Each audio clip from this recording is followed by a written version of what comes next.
Hello everybody and welcome to another build video with me, Sherman. This is the second of my tank releases. This is the Tesla tank. And yes, it has been redesigned from the ground up. It is more off-tank than it is main tank. Will work in dungeons as a main tank, even in the new ones. And it works really good. It's a really good offensive tank with some support capabilities. Not a whole lot, but a little bit. We'll get to that.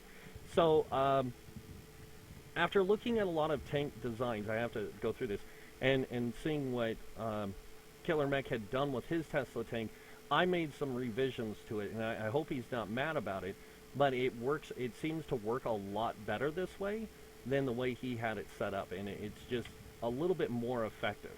So, let's get into it. So looking at the character right here, you can see we are running 28k health with a 28k magicka. The reason we're running mostly magicka is because this build plays off of magicka really, really well. It's a Sorc Breton off-tank. So it's an off-tank in trials, main tank in dungeons. It is min-maxed to its fullest potential. It can't get any better. Trust me, I've tried, but I can't get it there. But it does work really well. As you can see, 28k health, again, 28k magicka, 16k stamina. The stamina is used mainly for blocking and taunt. That's really just it. The magic recovery is there to give you some more resource return when you do some heavy attacks with your lightning staff to get those resources back. It helps a lot. Spell damage is 2077 with a spell critical of 29%. The reason we're going for the higher spell damage is to increase our damage potential in a group situation, especially in a trial. Off-tanks have the ability to bring us some extra damage. This allows this build to do that really efficiently. So moving down the bar, you can see here we have the Apprentice. Mundus Stone, this increases our spell damage. Now, you can use spell recovery if you want to, but you don't really need it. It's just an option. Next up, we have Minor Resolve and Minor Ward. These come from Bound Aegis. Now, you want both of these because you need that higher spell resistance and physical resist to make this build really shine, especially in the off-tank position. We are running Bound Aegis, which gives us an 8% increase in our max magicka. The Breton, the reason I chose the Breton is because the Breton gets reduced magicka costs of 3%, and they get increased spell resistance and increased max magicka. That's where this build really shines, is with the Breton race. It can work with other races, but the Breton is the best. Overall, it is the best choice, but other races can work. The Argonian works pretty good, the Dark Elf works pretty good, and the High Elf works really good.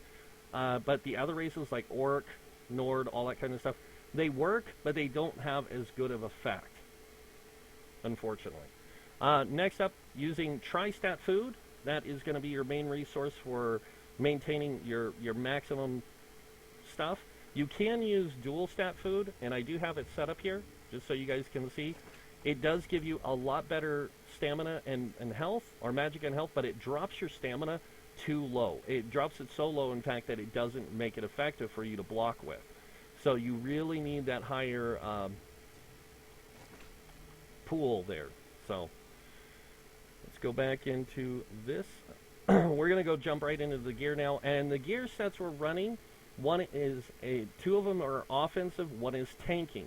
So we're using two offensive sets to increase our capabilities of bringing some extra damage to the group, and also to kind of offset the certain things, and we'll get to that in a second. So on the main pieces here, we're running a Storm Fist set, heavy shoulders and a heavy helm, and this is sturdy, this is infused.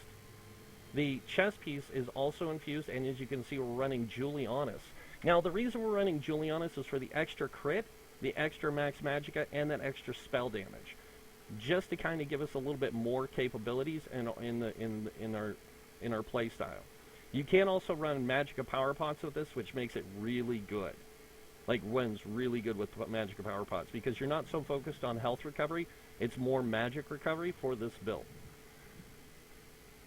Alright, so the reason we're running Storm Fist is because of the effect. It gives you some stamina recovery, which is kind of good. But mainly, when you deal damage, you have a 10% chance to create a Thunder Fist to crush your enemies. It deals 2,062 shock damage every 1 second for 3 seconds. And that's all enemies in a 4-meter radius. And the final thing hits for 10,000 physical damage when the fist closes. So it hits for a lot of damage. And this can happen every 8 seconds. So this is a really effective way to get some extra damage in there for your group and for yourself. That's why we use the Storm Fist set. The Julianus is for that crit, the Max Magicka, and the spell damage. So you really need those things to make this work good. The next one set we're running is a 5-piece Thunderbug. Now, you guys are probably wondering, why Thunderbug? Well, one, it gives you spell and physical resistance. You need that in this build. It also gives you a little bit of extra spell damage, but the jewelry pieces are all healthy, so it increases your max health. It's the 5-piece that you need to look at. When you take physical damage, you have a 50% chance to deal shock damage in a 5-meter radius around you. This effect can occur once every 3 seconds. So after some thorough testing, you can keep Storm Fist and this both active. It makes it really good for off-tanking. So this is a really good off-tank set for that purpose of, hey, I'm going to block this attack on this enemy, get that 15% chance to hit him with shock damage, which is increased because I'm a Sorc. I get 5% more, and because the way I have my champion point set up, I get another 10%. So I get a 15% increase in shock damage, which plays into the build really well. Next up, on the hammer, we're running a shielding enchant, a hardening enchant, again, because when we're on our sword and board, that's our main tanking bar, and that's where we're getting most of our tank effect from.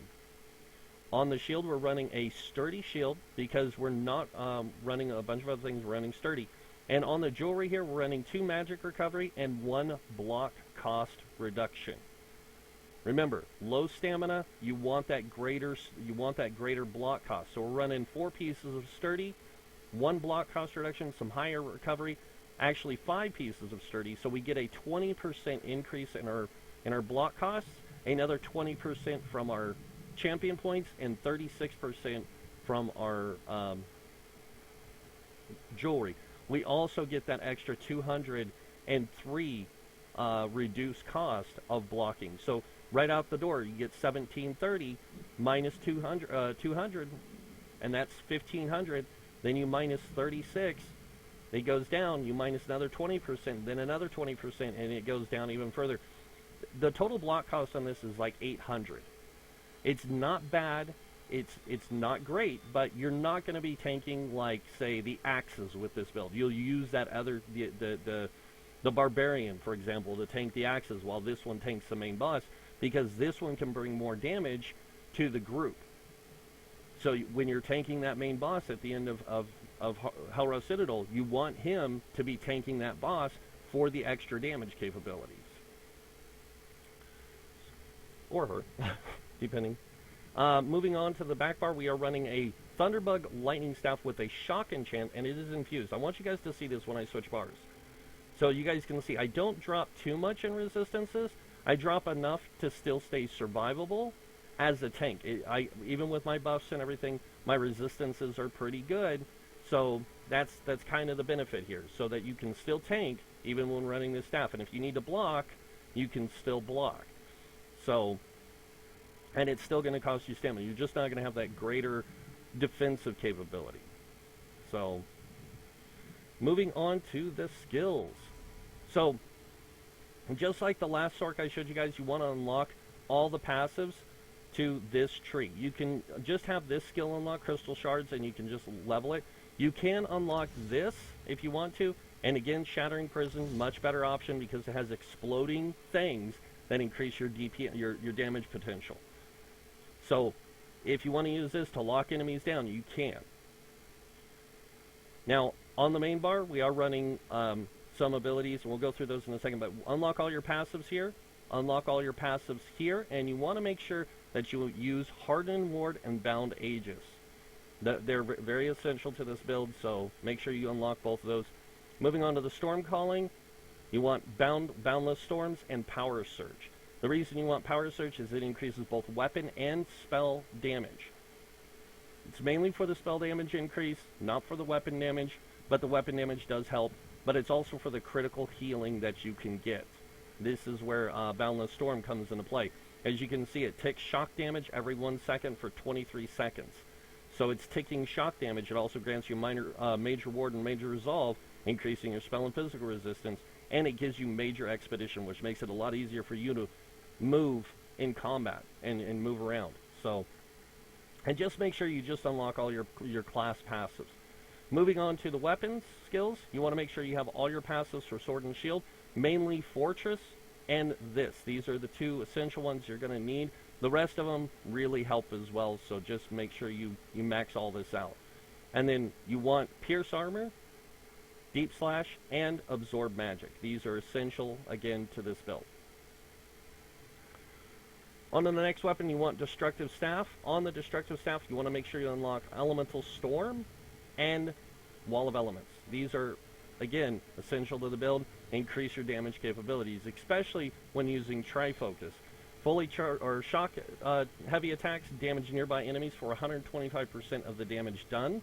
So if you hit a target with it, any targets around it in trash fights, you can do extra DPS. This build focuses a lot on heavy attacks, especially from that lightning staff. You also want Ancient Knowledge, because you want that lightning staff damage, increases the damage done with your area of effect abilities by 8%. So this is increased and this is increased by 8%. You really kind of need that. But not only are those affected by the 8%, your Lightning Storm as well.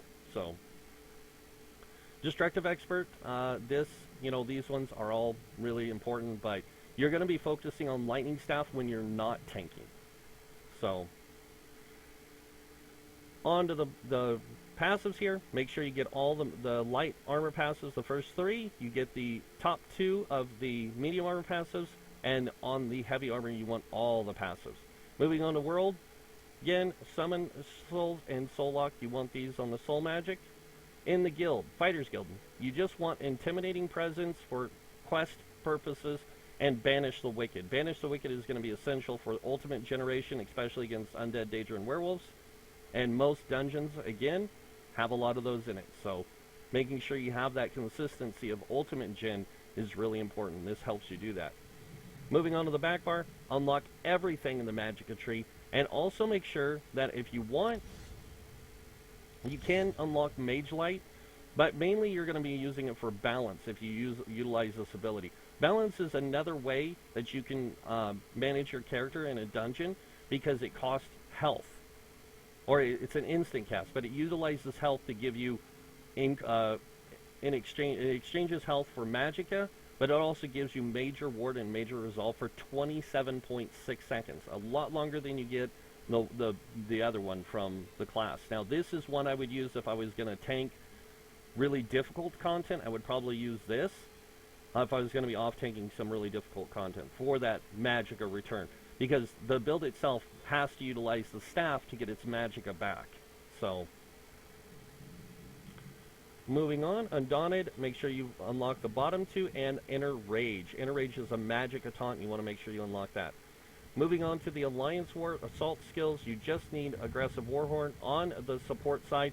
If you want, you can unlock Efficient Purge. As you can see, it costs you 4,618. Because you are a Breton, that 3% reduced cost and the 2% you get from light armor passive gives you that 5% reduced cost in this ability, which saves you some magicka and makes it more efficient for you to run if you need to run it for support. When you run this on your back bar, you'll also get increased magicka recovery. So this ability you'll put on your back bar, and I'll show you guys where in a second. So moving on to the racials, make sure you unlock all the racials. That's it. So across the bars here we have Pierce Armor.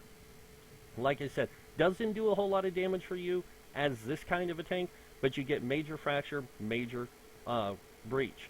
This reduces the physical and spell resistance of the enemies. You want this, okay?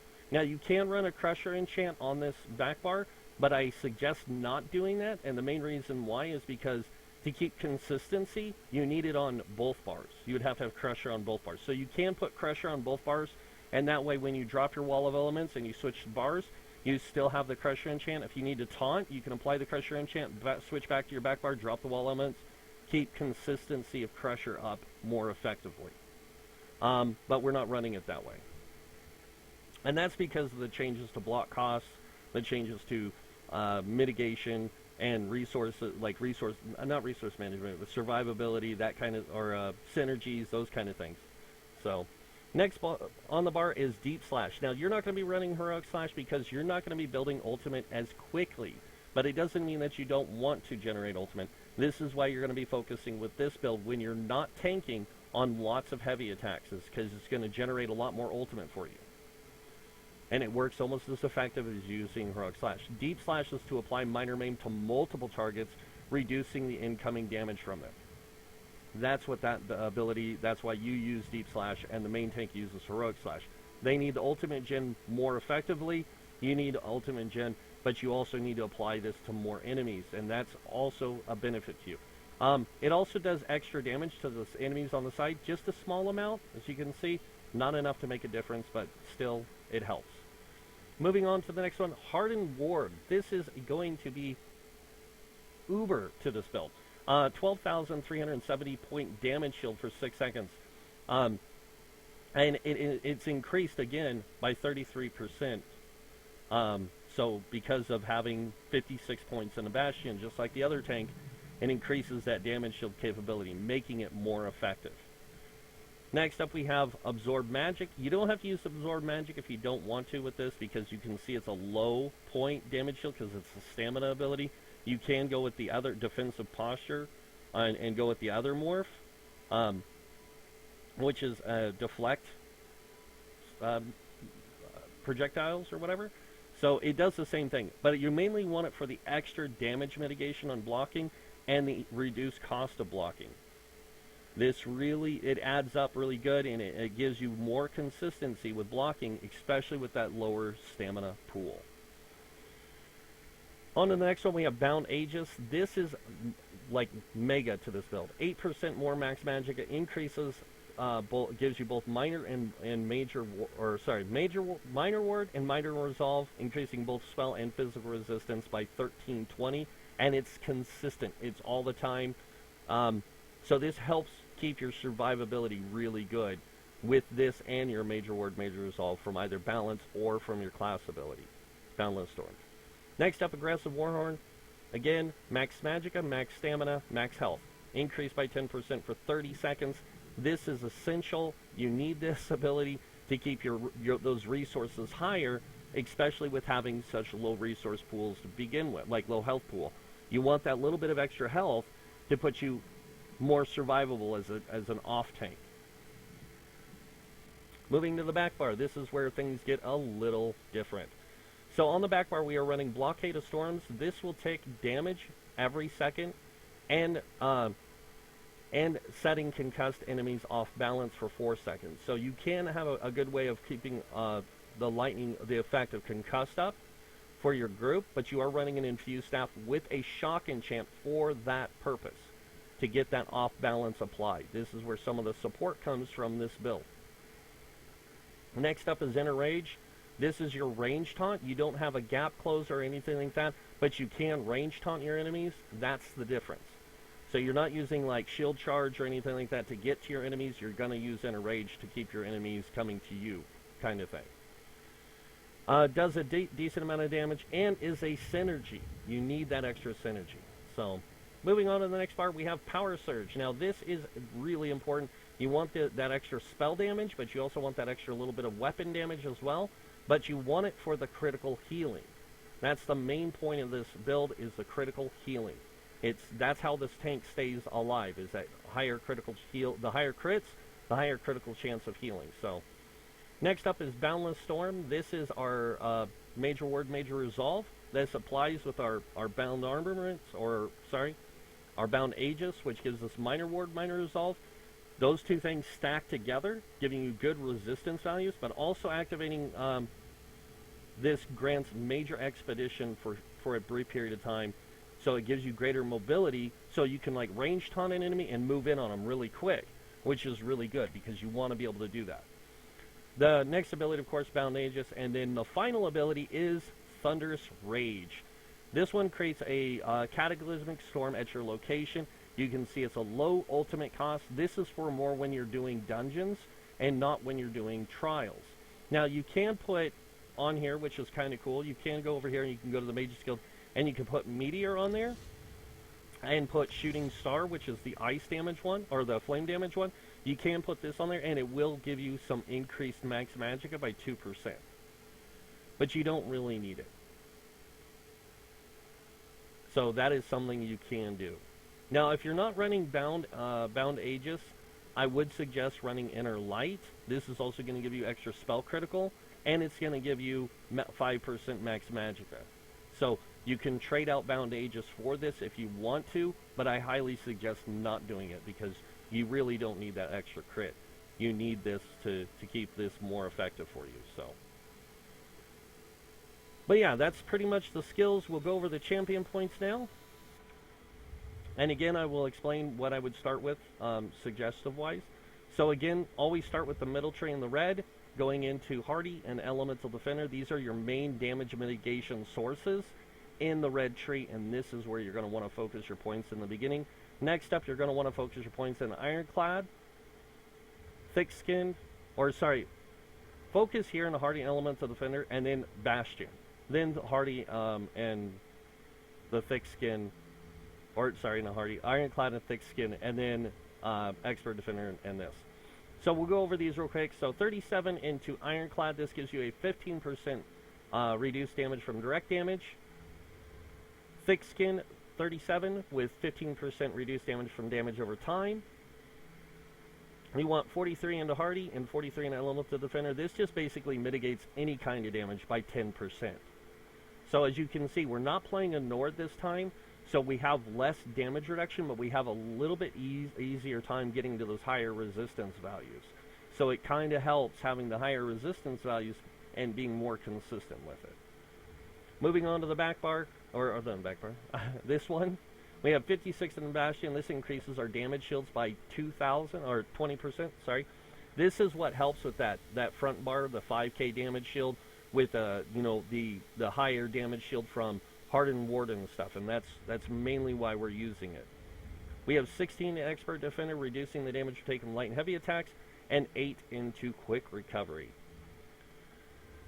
So moving on to the next tree, the green tree. You want to start with Tenacity in Alchemy, or Alchemist, or Arcanist, sorry. Blah.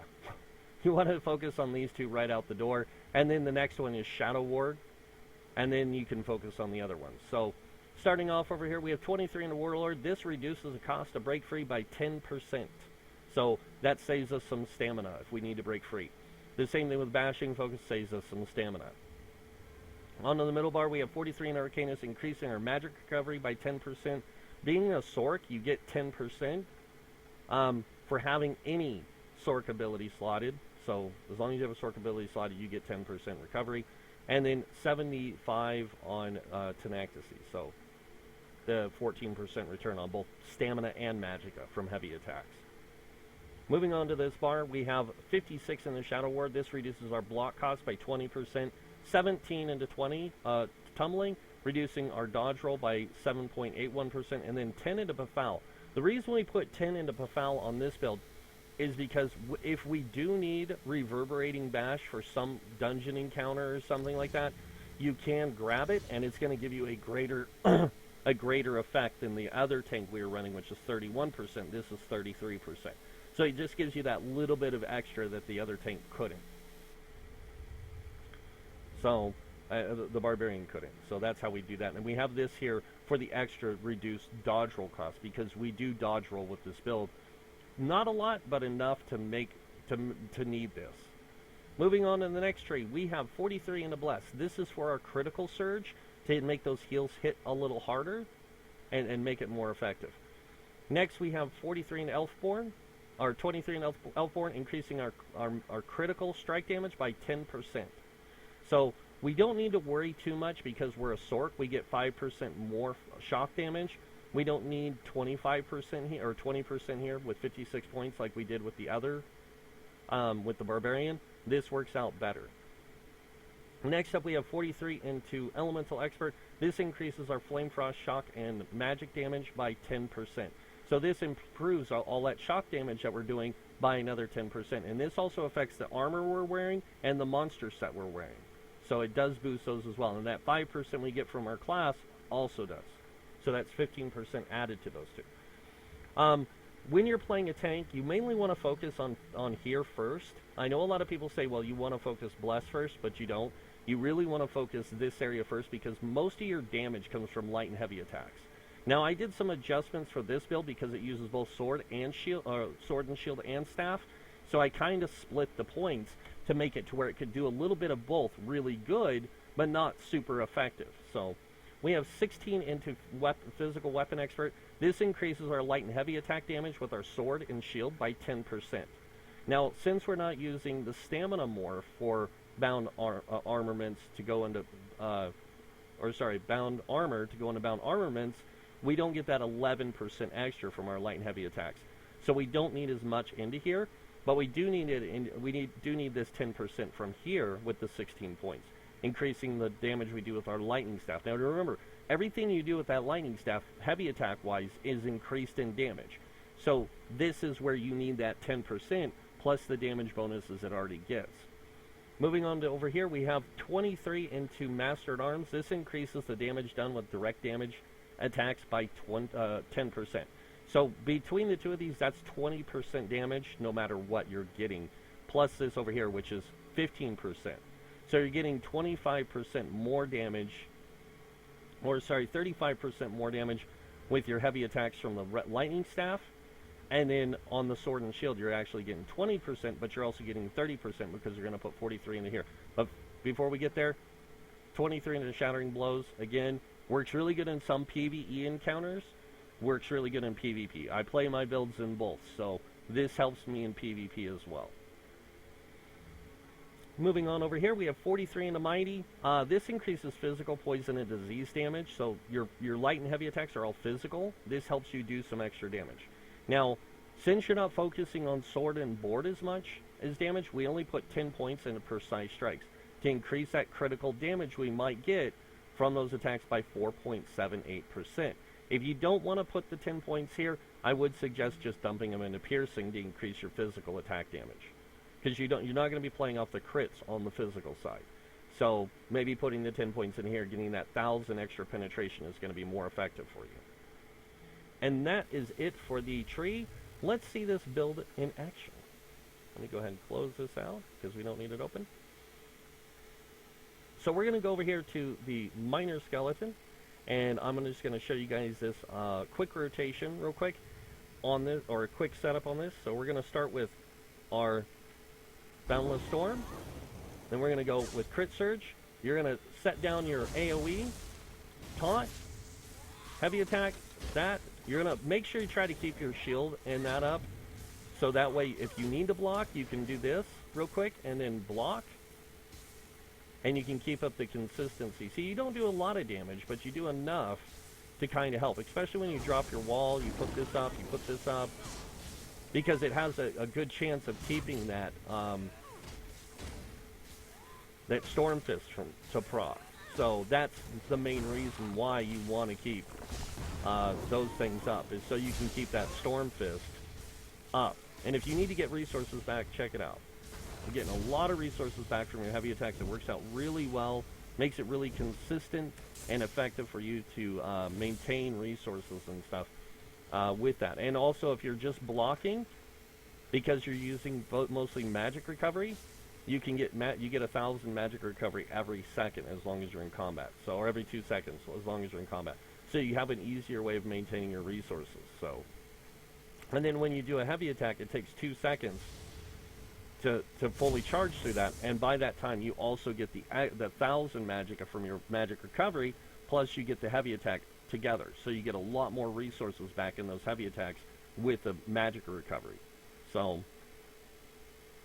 and that's pretty much the build. I mean, that's the Tesla tank, and that's its new redefined form with my setup. Not with Killer Mech setup. So Killer Mech would probably still run something else, which is fine. That's up to him. But I just wanted to show you guys my version of the Tesla tank and what I think of it. I really love the Tesla tank. I love healing for the Tesla tank because you don't have to heal it much because it heals like ridiculously a lot. The build also works again, like I said, with power pots, the ones that increase your spell crit, your spell damage, and give you magic recovery. You won't be using it for the spell damage, but you will be using it for the spell critical and for the magic recovery. This saves you a lot of stuff. And just so you guys can see how well it affects, that's 1,226 extra magicka. So it's 226 extra magicka every 2 seconds, which can help out a lot, especially in a trial setting or in a dungeon setting. If you want to set this up to be more trial friendly, you can do adjustments to the health and magicka, but try not to drop the magicka below 25k. Otherwise, it really messes with the build. So, and just to show you guys this as well, so you guys can see, this is your resistances when you're on the back bar with the staff. This is your resistance on sword and shield, and this is your spell damage on the sword and shield and on the staff. So you can see on the staff side, your staff damage is a little bit higher, your magic damage is, than on your sword and shield. Your resistances change and your max magicka changes, but only by a small amount. Not enough to make a huge difference. So, really effective tank build though. But that's pretty much it for this build, guys. I hope you guys like it. I actually I have enjoyed testing it. Even though Killer Mech doesn't know, I've tested how much of it I've tested. But I have tested it a lot. I tested a lot during Clockwork City DLC. So, but yeah, that's pretty much it. If you guys are wondering what armor type I'm wearing the Worm Cult style. 5 heavy, 1 light. So the light is the chest piece, and I love the way it looks with the chainmail like woven into the cloth. So, but the rest of it's all heavy. The heavy shoulders, heavy helm, heavy gauntlets, heavy boots, heavy legs, with just the chest looking light. So yeah, if you guys like this video, hit that like button. If you guys want to see more builds by me or other videos by me, you can hit that subscribe button. Other than that, I want to thank you all for watching. Until next time, have a wonderful day, and this guy might see you in game. Bye.